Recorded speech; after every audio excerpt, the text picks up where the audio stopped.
Charging of the capacitor, ये topic हमें देखना है अभी। ये दोनों ही जेई और नीट में काफ़ी इम्पोर्टेंट है। इसमें हम पहले चार्जिंग और डिस्चार्जिंग दोनों सेक्शन होते हैं। इसमें पहले चार्जिंग ऑफ द कैपेसिटर देख रहे हैं। चार्जिंग ऑफ द कैपेसिटर एक रेजिस्टेंस के थ्रू करते हैं। सबसे पहले टी को 0 पर इस कैपेसिटर पर कोई चार्ज नहीं होता है, और बैटरी को जैसे ही इस स्विच को ऑन करते हैं तो बैटरी से करंट फ्लो होने लग जाता है, और बैटरी से जैसे करंट फ्लो होता है तो इस टर्मिनल पर पॉजिटिव चार्ज एक्युमुलेट होता है, इस टर्मिनल पर नेगेटिव। करंट ऐसे जा रहा है तो करंट रेजिस्टेंस में हमेशा high potential to low potential जाता है। तो ये माइनस, और ये बैटरी का तो फिक्स होता है, ये वाला नेगेटिव टर्मिनल, ये पॉजिटिव टर्मिनल। तो हम इस सर्किट में केवीएल लगा देते हैं। केवीएल होता है पहले। अब हम अगर केवीएल लगा रहे हैं तो अगर हम इस सर्किट में क्लॉकवाइज मूव करें इस पॉइंट से, तो मैं सारे सर्किट एलिमेंट्स के अक्रॉस पोटेंशियल डिफरेंस लिख के वापस इसी पॉइंट तक आना है। तो हम पहले पहुंचेंगे बैटरी पर, तो बैटरी का, और इसमें केवल लिखते टाइम हम ध्यान रखेंगे कि पहला साइन छोड़ देंगे, दूसरा देख लेंगे। तो पहला साइन छोड़ा, दूसरा देखा तो प्लस टी आ गया। फिर आगे बढ़े, सर्किट एलिमेंट अगला रेजिस्टेंस था तो उसमें पहला साइन प्लस था, दूसरा माइनस था। तो माइनस का वोल्टेज या फिर पोटेंशियल डिफरेंस अक्रॉस रेजिस्टेंस होता है current into resistance, I into R, Ohm's law से। एंड आगे बढ़े तो पहला साइन छोड़ दिया, दूसरा देखा माइनस, माइनस का voltage across capacitance equals to 0। अब वोल्टेज अक्रॉस कैपेसिटेंस जो होता है वो होता है charge divided by capacitance, Q by C. तो उसको हमने ई माइनस आई, और करंट होता है rate of flow of charge या फिर rate of change of charge, D Q by D T लिख दिया, माइनस का क्यू बाई सी लिख दिया वी सी की जगह, इक्वल्स टू 0। फिर हमने क्या किया, इस वाले पार्ट को इधर से ले जाके उधर पहुंचा दिया, राइट साइड में पहुंचा दिया, तो ये हो गया पॉजिटिव। इधर बचेगा ई माइनस क्यू सी, एलसीएम लेंगे तो आएगा सी ई माइनस क्यू, और ये इधर जाके हो चुका होगा R D Q by D T. इस साइड में आया होगा C E minus Q divided by C. Cross multiply करेंगे तो सी इंटू आर हो जाएगा, और ये वाला जो पार्ट है इसको हम डी क्यू के नीचे ले जाएंगे और डी टी को ऊपर पहुंचा देंगे, तो D T by C R ये आ जाएगा, और D Q upon C E minus R इस तरह से आ जाएगा हमारा। फिर उसको फर्दर हम इंटीग्रेट कर देंगे, दोनों साइड को इंटीग्रेट करेंगे, लिमिट्स रखेंगे टाइम की। टी इक्वल्स टू 0 पर चार्ज 0 था, T equals to T time पर चार्ज मान लेते हैं क्यू हो जाएगा। दोनों को इंटीग्रेट करेंगे तो यहाँ एल एन वाला टर्म आएगा, और इधर साइड में टी आ जाएगा, तो टी बाई आर सी।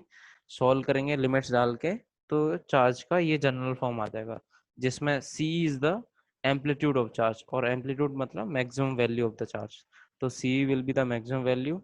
और इसमें इस फॉर्मेट को आपको ध्यान रखना है कि चार्जिंग के केस में सी मतलब 1 माइनस ई टाइम्स आता है फॉर्मेट, और ये ध्यान रख के हम इसका यूज कर सकते हैं इंडक्टर में। इंडक्टर का चार्जिंग को, इंडक्टर की चार्जिंग को बोलते हैं ग्रोथ ऑफ द करंट। तो उसमें करंट का आता है आई टी, किसी टाइम टी पर करंट। जो काम हम कैपेसिटर में चार्ज के लिए करते हैं वो काम हम इंडक्टर में करंट के लिए करते हैं। वहाँ होता है maximum current which is I E by R, 1 minus E की पावर माइनस का, यहाँ पर टी बाई आर सी आता है, वहाँ पर आता है आर टी बाई एल। बस थोड़ा सा यहीं पर ही एल होता है वहाँ का इंडक्टेंस, सेल्फ इंडक्टेंस, सी यहाँ कैपेसिटेंस होता है, आर रेजिस्टेंस है ही। और इस तरह से अगर हमें ग्राफ बनाना है इसका, तो ये आप ध्यान रखना, अगर हमें ग्राफ बनाना है इसका तो ग्राफ के लिए हमें क्या करना पड़ेगा, हमें इसकी जो एक्सट्रीम वैल्यूज हैं, जैसे टी को 0 पर चार्ज देख लेंगे कितना है, वो तो हमें पता ही था, ऑलरेडी 0 था। वैसे भी इसमें पुट कर देंगे टी की जगह 0, तो टी को 0, ई की power 0 will be 1, 1 minus 1 will be 0, 0 into C करेंगे तो 0 आ जाएगा। और ऐसे ही टी की जगह इन्फिनिट डालेंगे तो ये 0 हो जाएगा, तो आंसर सी आ जाएगा। तो ग्राफ टी को 0 पर चार्ज 0 आ रहा था, मतलब ओरिजिन से स्टार्ट करेगा, और ये इन्फिनिट टाइम बाद सी को अप्रोच करेगा, सी के एग्जैक्टली बराबर। फिर हम बात करते हैं voltage across this capacitor while charging. तो वोल्टेज होता है चार्ज वर्सेस कैपेसिटेंस का रेशियो। तो चार्ज का अगर आपको याद हो तो चार्ज का होता था सीई 1 - e⁻टी/RC। तो सीई में से जो सी था उसको चार्ज के डिवाइड में दे दो, तो जो ये रेशियो आ जाएगा वही वोल्टेज हो जाता है। तो इसके लिए कुछ हमें एक्स्ट्रा करने की जरूरत ही नहीं है, सिर्फ सीई की जगह ई बच जाएगा, बाकी सब सेम है। इसमें एक टर्म और है जो काफी दिक्कत करता है लोगों को, टाइम कांस्टेंट। तो टाइम कांस्टेंट को जैसे यहाँ रखते हैं याद, हम आरसी होता है इन केस ऑफ कैपेसिटेंस, और टाइम कांस्टेंट वहां पर इंडक्टेंस के केस में ये आता है आपका L/R। तो टाइम कांस्टेंट का क्या है कि ऐसा समझ लो कि आपको यहाँ पर हम टी की जगह क्या ऐसी वैल्यू डाल दें कि ये ओवरऑल पावर 1 हो जाए। तो टी की जगह आप आर सी डालेंगे तभी ये आर सी और आर सी कैंसिल आउट होके 1 हो पाएगा। तो यहाँ पर टाइम कांस्टेंट आर सी आ गया। करंट का अगर याद हो तो मैंने जो फॉर्मेट लिखा था उसमें ये था E/R 1 - ये इंडक्टेंस के लिए अगर बात करें तो e⁻ का RT/L।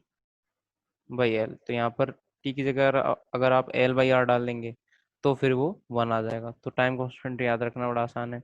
टाइम कांस्टेंट होता क्या है? टाइम कांस्टेंट होता है the amount of time taken to charge up to its 63% of its maximum value। 63% जितना टाइम इसको अपने 63% होने में लगेगा, 63% चार्ज होने में लगेगा, उसको बोलते हैं टाइम कांस्टेंट। रही बात वोल्टेज के ग्राफ की, तो जैसे t को 0 पर वोल्टेज भी 0 आ जाएगी। t को 0 जैसे पुट करेंगे मतलब ग्राफ ओरिजिन से स्टार्ट करेगा, और जैसे चार्ज CE को अप्रोच कर रहा था ये E को अप्रोच करेगा। तो एग्जैक्टली सेम ग्राफ जैसा चार्ज का आया था वैसा ही पोटेंशियल का भी आ जाएगा। अब हम बात करते हैं डिस्चार्जिंग ऑफ ए कैपेसिटर। हमने चार्जिंग देख लिया। डिस्चार्जिंग ऑफ द कैपेसिटर में हम डिस्चार्ज करते हैं थ्रू अ रेजिस्टेंस। इसमें बैटरी नहीं लगी रहती है, शुरुआत में चार्ज होता है, उसके बाद हम टी टाइम बाद उस पर कितना चार्ज बचता है वो हम इसमें निकालते हैं। तो हम इसमें दो ही हमारे पास सर्किट एलिमेंट हैं, एक है कैपेसिटर और एक है रेजिस्टेंस। तो voltage across capacitor at any time T will be equals to current voltage across resistance. Voltage across resistance होता है I/R, वोल्टेज अक्रॉस कैपेसिटर होता है Q/C। और ये जो करंट होगा इसकी वजह से चार्ज कम हो रहा होगा, तो ये रेट ऑफ डिके है चार्ज का, मतलब चार्ज इंक्रीज नहीं कर रहा इसकी वजह से, इसीलिए बोल रहे हैं उसको डिस्चार्जिंग। तो इसलिए यहाँ पर करंट को dQ/dt ना लिख के -dQ/dt लिखते हैं, बिकॉज करंट यहाँ पर डिके करवा रहा है, करंट की वजह से चार्ज कम हो रहा है, तो ये माइनस का dQ/dt लिख दिया। उसके बाद dQ के नीचे Q ले लेते हैं, C को इधर ले लिया और dt को ऊपर पहुंचा दिया, तो dt/RC ये आ गया, dQ/Q ln Q। रही बात लिमिट्स की, t को 0 पर मान लेते हैं कि इसके पास Q चार्ज रहा होगा, Q नॉट चार्ज रहा होगा। t को t पर मान लेते हैं Q चार्ज हो गया होगा। आप इसको इंटीग्रेट करेंगे, ln of Q minus ln of Q nought equals to minus का t/RC। तो जब इसको सॉल्व करेंगे ln की वजह से e⁻ का t/RC आ जाएगा। तो किसी टाइम t पर जो टाइम चार्ज बचेगा कैपेसिटर का वो आ जाएगा Qt equals to Q nought e⁻ का t/RC। अगर आप t की जगह 0 डालेंगे तो t की जगह 0 डाल के इसमें क्या होगा, चार्ज Q नॉट के बराबर आ जाएगा, यानी चार्ज Q नॉट से स्टार्ट करेगा और इन्फिनिट डालेंगे तो ये चार्ज 0 को अप्रोच करेगा, यानी कि इसको फुली डिस्चार्ज होने में इन्फिनिट टाइम लग जाएगा। तो जो ग्राफ आपका था इस तरह का, वो ग्राफ आपका आ जाएगा इस तरह से।